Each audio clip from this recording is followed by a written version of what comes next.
So there's been a challenge that I've been needing to do for a while, and that is, can I beat Dishonored with only my base powers? Now, if you've been around for a while, especially when I used to stream, you'd know that I started this challenge nearly a year ago and never finished it. So today, I'm going after this challenge and achievement. However, since I'm a masochist, I decided I wanted to do this for all of Dishonored. In this video, however, I will only be playing Dishonored 1 and the Dishonored 1 Story DLC, so no Dunwall City Trials here. So the rules of this challenge are very simple. I'm only allowed to use base Blink and Blink adjacent powers. I'm also allowed to grab Bone Charms because they don't technically count as powers. I will also be beating this in low chaos on the game's hardest difficulty, very hard. One more thing to mention that only really applies to Dishonored 2 is New Game Plus mode. I will only be doing a new game for these games, so I only have one version of Blink. Those are the rules, so let's get started. During the Prelude and the first mission, we don't have any powers, so we're going to play this like normal. So we arrive back home, meet up with our daughter, and watch our wife get brutally murdered in front of us, and then get framed for said murder. 6 months later, a guard gives us a key to escape, and we waddle our way to freedom, choking out any and all guards in our way. We make our way to the sewers and do much of the same, except not because there's only a few guards there, and they're very annoying to take out stealthily. So we just waddle our way past and meet up with Samuel, one of my favorite characters in these games. So when starting this mission, we are given our Blink ability by the Outsider. We are then carted off to the Distillery District so we can kill the High Overseer named Campbell. But before that, we explore the map a little bit because I need Bone Charms and money. We end up in Dr. Galvani's house and the Whiskey Distillery to get more of the previously mentioned. Once we make it to the office of the High Overseer, we free Martin and get inside to poison Campbell. While he's dying, we choke out this guy, who is one of our allies' uncle. However, when I got him to the safe location, the game bugged and acted like he wasn't. So, whatever. This game is 12 years old, so I'm gonna let it slide. We make it back to Samuel and finish out the mission. Mission 3 starts us in the same district, but we have to go to a different place. So we meet up with a guy named Slackjaw who will take out the Pendleton twins, who we're here to kill, in a non-lethal manner. So I'm gonna shave their heads and cut out their tongues and put them in one of their own stinking mines. Then they're gonna see life from a different angle. What, I never said it was a nice way, I said it was a non-lethal way. Anyway, in exchange we have to get him a safe code from an art dealer. So we head off to the Golden Cat, save Emily, and electrocute a guy until he gives us his safe code. Then we go and raid the safe and still give the code to Slackjaw like the double-crossing piece of scum we are. And just like last mission, we make it back to Samuel and finish off the mission.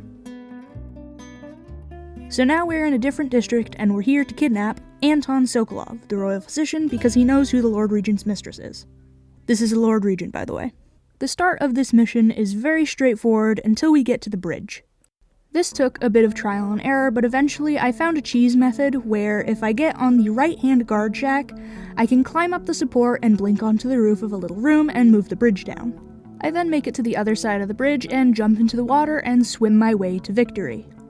Once we actually get to Sokolov's house, it's very easy to kidnap him because there's only one guard that really stands in our way. So that's what we do, and then we deliver him to Samuel and finish out the mission. So we interrogate Sokolov, and he tells us that the Lord Regent's mistress is one of 3 Lady Boyles, but he doesn't know which one, so off to her party we go. I didn't really know how to get inside the party without being seen until I reloaded, and this tall boy and guard were distracted by some weepers, which gave me a perfect opportunity to go down this alleyway and get into the party. Also, I find it funny that the guards inside don't question a guest coming from the guard post. I did a good amount of looting here. Also, there is a very easy way to find out who you're after in this mission. If you talk to Miss White, she will give you who is in what dress, and then if you talk to the stalker, who also gives you your non-lethal option, he will tell you who he is after. That usually gives you who you are after. However, I still went upstairs to do some more looting. Once back downstairs, we talk to Lydia Boyle and tell her to meet us in the basement. I will say the one thing that sucks about talking to Miss White is that she will follow you down to the basement when you have to take Lady Boyle out. However, she's just outside of our view, so we knock out Lady Boyle and take her to her stalker. After feeling like the biggest piece of shit, we swim our way back to Samuel. Now it's time to go back to Dunwall Tower where all of this started. I managed to somehow blink past this arc pylon and then kill a tall boy for fun.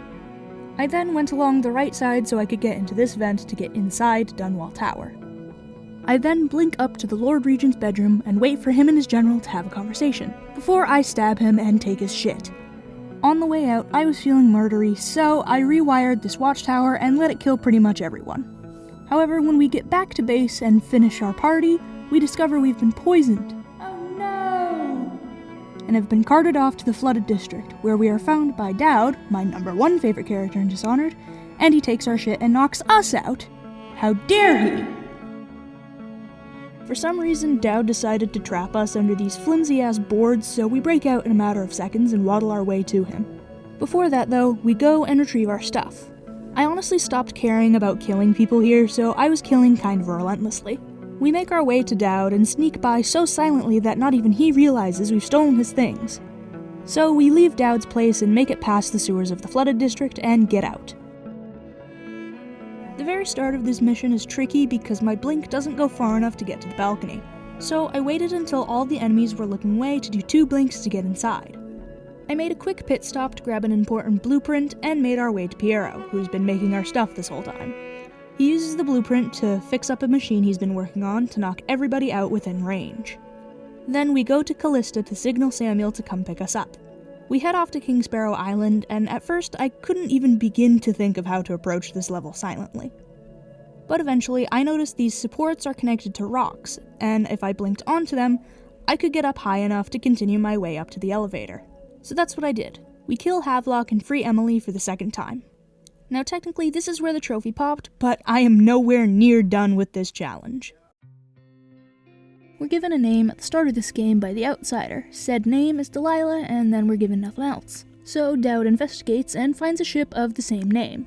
Immediately at Slaughterhouse Row, we're given a rune, but I'm not going to use it as my rules are against that. There's also a small problem here because Dowd is given 2 abilities immediately, and his second ability essentially acts as the heart at level 1, but because it is not blink, I will not be using it for this run. So we take care of the guards outside and collect Bone Charm before going inside. We make our way to the owner of the slaughterhouse, Rothwild, and ask him about the ship. He tells us that a barrister named Timsh named it after his mistress, so we leave with this information and head to the next mission. We make our way to the barrister's daughter, and she gives us our mission to kill him and take his will. In exchange, she will give us more information about Delilah. So we sneak our way around some hatters and guards. We go through the door to the legal district and get our non-lethal option. However, without dark vision, this mission becomes much more tedious than normal. So instead of framing the barrister for having the plague, I got annoyed and killed him. We make our way back to Talia, and she tells us that Delilah is a dangerous witch out to get Dowd. So we go home to make a plan. This mission starts with Billy telling us that we've been attacked by overseers. So I make my way up to the leading overseer and take out all guards in my way, which, there's a lot of them. Once their leader, Hume, is taken care of, I go and free my poor captured assassins. Something I didn't know is that the overseers can actually kill them, and I ended up having to reload at one point because he was about to. Tell me where he's hiding. Your life ends at the count of 3. 1, 2, 3. Fool. Firing! What now? I need more men! Once they're all free, we make our way to the assault plans and round up the rest of the overseers. We then discover that Billy was the one that ratted us out because she thought we were weak. Oh, how wrong she was. She offers Dowd her life, and after much contemplation, we free her to leave and never come back. This then ends the DLC, and now we move on to the next. We get some exposition about the last DLC, and then fight a dream version of Corvo. We search Dowd's base for his shit real quick, and equip some bone charms. I don't know where I got strong arms last DLC, but I will definitely take it. Coldridge is kinda tricky with limited powers, so much so that I had to restart the mission a couple of times just to get a feel for how I was going to be able to do it. Eventually, we come across a firing squad and save the poor souls destined for death. One of them even gives us Lizzie's location. So we open up her cell and take her away. So at the start of the mission, we watch a street fight and take the long way around a canal. Getting to Lizzie's ship is a pretty easy thing, and getting to Wakefield is even easier. Literally, all you have to do is hop into the water and go under the ship. So after taking Wakefield out, Lizzie regains control of her gang, and then we have to go get an engine coil. So we strike a deal with the Hatter leader and get to the sewers, just so I can loot a body, backtrack to the start of the mission, and get the code to the room that we need to get the coil from. This mission really is just a giant fetch quest, isn't it? Anyway, once we have the coil, we head back to the ship and head off to Brigmore. This mission can be quite daunting, but if you take the long way around the outside of the manor, you can make it in pretty easily. Literally, you can avoid most of the witches and grave hounds in this mission by taking the long way. I also played this mission very straightforward because I had everything that I needed at this point. So once inside, I head directly to the attic to get the very pretty purple light that'll take me to the void. I then went immediately for the gallery. Also, I didn't know this. If you get behind the painting, you can take out these two witches fairly easily with a stun mine. Anyway, we open the void, hop in, and swap Delilah's painting. Then we watch as the screen goes purple and we finish out the game. I honestly can't wait to get to the next games for these. Even though it's difficult at times, I still quite enjoyed it, and it's very fun. It also kind of proves that in theory, you could beat all of Dishonored 1 without any powers but blink as a complete ghost. I hope you all enjoyed the video and are excited for the sequel, that will hopefully be out soon. Thank you all and have a good day. Bye bye!